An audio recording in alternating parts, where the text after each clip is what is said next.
এই বিশ্ব ভালোবাসা দিবসের সাথে মুসলমানদের কোনো সম্পর্ক নাই। আমার প্রিয় ভাইরা, অশ্লীলতা নানা ভাবে, নানা নামে, নানা মোড়কে ছেলে মেয়ে একে অপরকে জড়ায় ধরতেছে, একে অপরকে চুমু খাচ্ছে প্রকাশ্যে, দিবালোকে, গণমানুষের সামনে। ওয়ানহানিল ফাহশা, আল্লাহ তাআলা অশ্লীলতাকে নিষেধ করেছেন। যত ধরনের, যত টাইপের, যত ক্যাটাগরির অশ্লীলতা হতে পারে সব অশ্লীলতাকে হারাম করেছেন কে? ফাহশা মানে কি?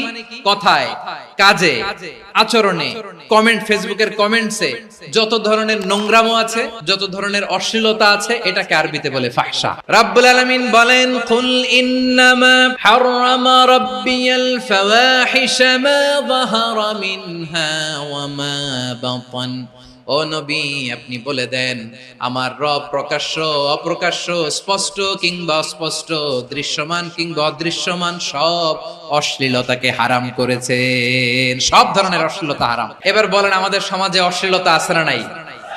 অশ্লীলতা নানা ভাবে, নানা নামে, নানা মোড়কে আমাদের সমাজে আছে না নাই? সংস্কৃতির নামে, ফ্যাশনের নামে, বিনোদনের নামে, উপন্যাসের নামে, কনসার্টের নামে অশ্লীলতা আছে না নাই?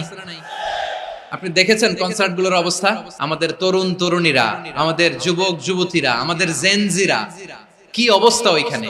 ছেলে মেয়ে একে অপরকে জড়ায় ধরতেছে, একে অপরকে চুমু খাচ্ছে প্রকাশ্যে, দিবালোকে, গণমানুষের সামনে। রূপালী জগতের নামে অশ্লীলতা আছে না নাই? এই টার্মটা আপনারা জানেন না? রূপালী জগৎ আসলে কি রূপালী জগৎ না অন্ধকার জগৎ?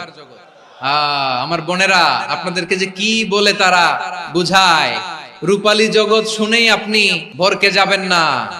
রূপালী জগতে যে নারী যত বেশি উলঙ্গ, সে নাকি তত বেশি সাহসী। বলে এটা একটা সাহসী নারী, খুব সাহসী পদক্ষেপ তার। যত বেশি শরীর থেকে কাপড় নামাতে পারবে, যত বেশি বস্ত্রহীন হয়ে নিজেকে প্রেজেন্ট করতে পারবে, সে নাকি তত বেশি সাহসী। আমার চট্টলার ভাইয়েরা, শয়তানের প্রথমে এজেন্ডা ছিল বনি আদমকে বস্ত্রহীন করা। সে আদম এবং হাওয়া আলাইহিস সালামকে নিষিদ্ধ গাছের ফল খাইয়ে তাদেরকে বস্ত্রহীন করেছে। এই জামিনেও সে আমাদেরকে বস্ত্রহীন করতে চাইবে। এই রূপালী জগতের নামে তারা এটা করে। আমার প্রিয় বোনেরা, আপনি জানেন না আপনার দাম কত?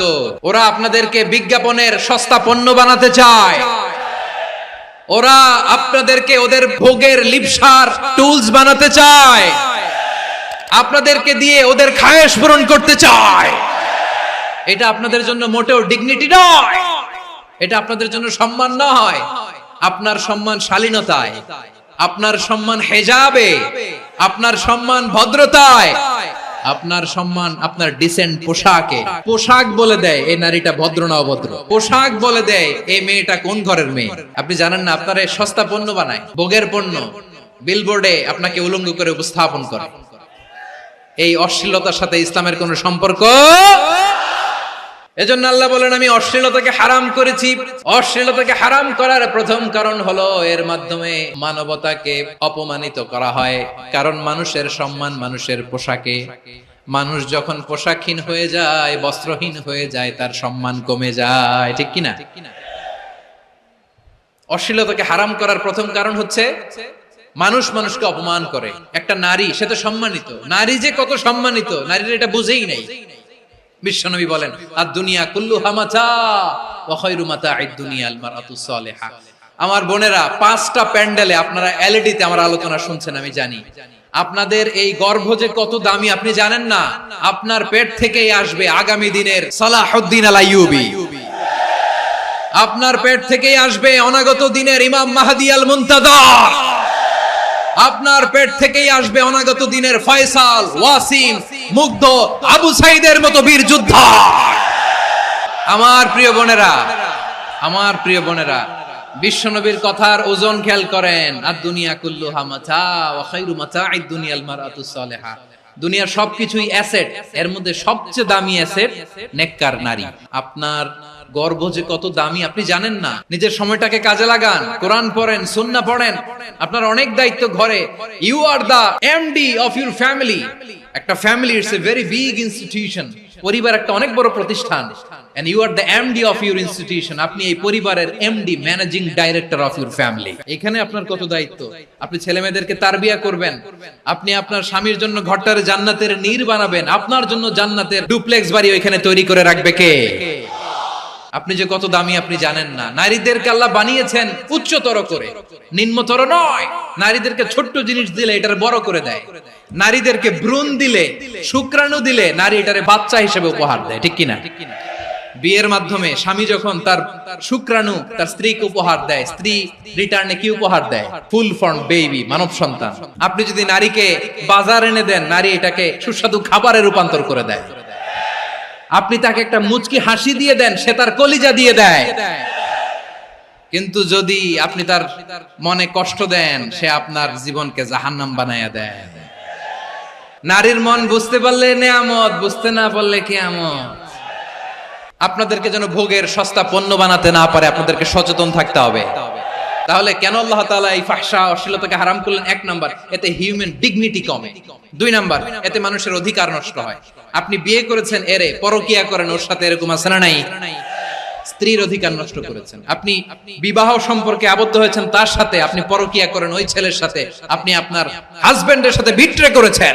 এজন্য আল্লাহ অশ্লীলতাকে হারাম করেছেন। অশ্লীলতাকে হারাম করার আরেকটা কারণ হচ্ছে আল্লাহ তাআলা এই হিউম্যান জেনারেশনকে এটাকে প্রিজার্ভ করতে চায়। হিফজুন নাসল, এটা মাকাসিদুশ শরিয়ার অনেক গুরুত্বপূর্ণ একটা মাকাসিদ, অনেক গুরুত্বপূর্ণ। আপনার নাসল, আপনার জেনারেশনকে সংরক্ষণ করা। এই যে আসতেছে ফেব্রুয়ারি, কত ফেব্রুয়ারি জানো? এটা কি বিশ্ব ভালোবাসা দিবস?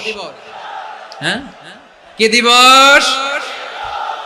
এই বিশ্ব ভালোবাসা দিবসের সাথে মুসলমানদের কোনো সম্পর্ক নাই। আমার প্রিয় ভাইরা, এই যে আপনি অবৈধ সম্পর্কে জড়ালেন, কেন আল্লাহ অশ্লীলতাকে হারাম করেছে দেখেন। বলতেছিলাম যে এটা আপনার নাসল, আপনার জেনারেশন, আপনার লিনিয়েজ, আপনার বংশকে প্রিজার্ভ করা। কে কার বাবা, কে কার মা, বাবা মা জানা, প্রজন্মকে প্রিজার্ভ করা, এটা ইসলাম ওয়াজিব করে দিয়েছে। এই যে অবৈধ সম্পর্কের কারণে, বিশ্ব বেহায়া দিবসের কারণে, এগুলোর আউটকাম, আউটপুট হিসেবে মাঝে মাঝে ঢাকা মেডিকেলের ডাস্টবিনে নবজাতকের বাচ্চার কান্নার আওয়াজ শুনতে পাওয়া যায়। চট্টগ্রাম মেডিকেলের ডাস্টবিনে নবজাতকের কান্না শুনতে পাওয়া যায়। বীর চট্টলার মুসলমানেরা বুঝতে পারলে আওয়াজ করে বলেন, এই যে চট্টগ্রাম মেডিকেলে যে নবজাতকটা পাওয়া গেল, ওর বাবাকে আমাকে বলেন, ওর মাকে, ও কোন ফ্যামিলির সন্তান কেউ জানে? আপনি হিউম্যান ডিগনিটিকে অপমান করেছেন না? আপনি তার ভবিষ্যৎকে অন্ধকার করেছেন না? আপনি তার লিনিয়েজকে প্রশ্নবিদ্ধ করে দিয়েছেন না? এই জন্য আল্লাহ তাআলা অশ্লীলতাকে আমাদের জন্য হারাম করে দিয়েছেন। পড়েন সুবহানাল্লাহ। এই জন্য রাব্বুল আলামিন বলেন, কুল ইন্নামা হারামা রাব্বিয়াল ফাওয়াহিশা মা যাহারা মিনহা ওয়া মা বাতান। প্রকাশ্য অপ্রকাশ্য সব অশ্লীলতাকে হারাম ঘোষণা করে দিয়েছে কে? আবার দুনিয়ার বুকে যারা অশ্লীলতার প্রসার করে তাদের জন্য শাস্তি মজুদ রেখেছে কে?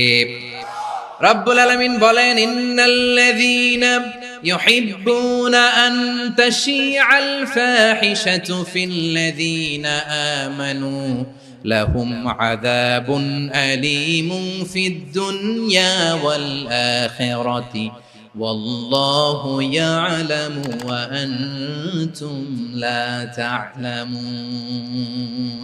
নিশ্চয়ই যারা বিশ্বাসীদের মাঝে অশ্লীলতার প্রচার প্রসার করতে চায় তাদের জন্য আমি মর্মন্তুদ শাস্তি প্রস্তুত করে রেখেছি, দুনিয়াতেও রেখেছি, আখিরাতেও রেখেছি। ঘোষণাটা কার?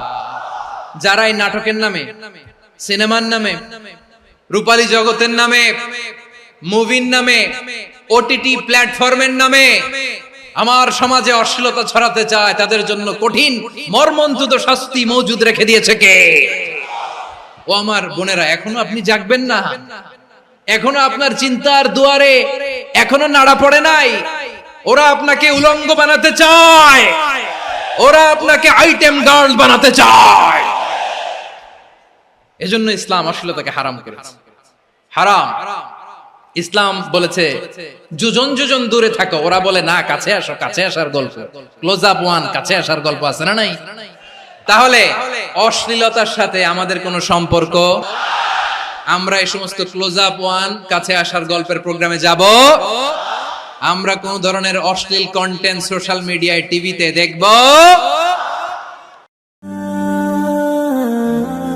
Be a part of our vision. Do listen and share the khair.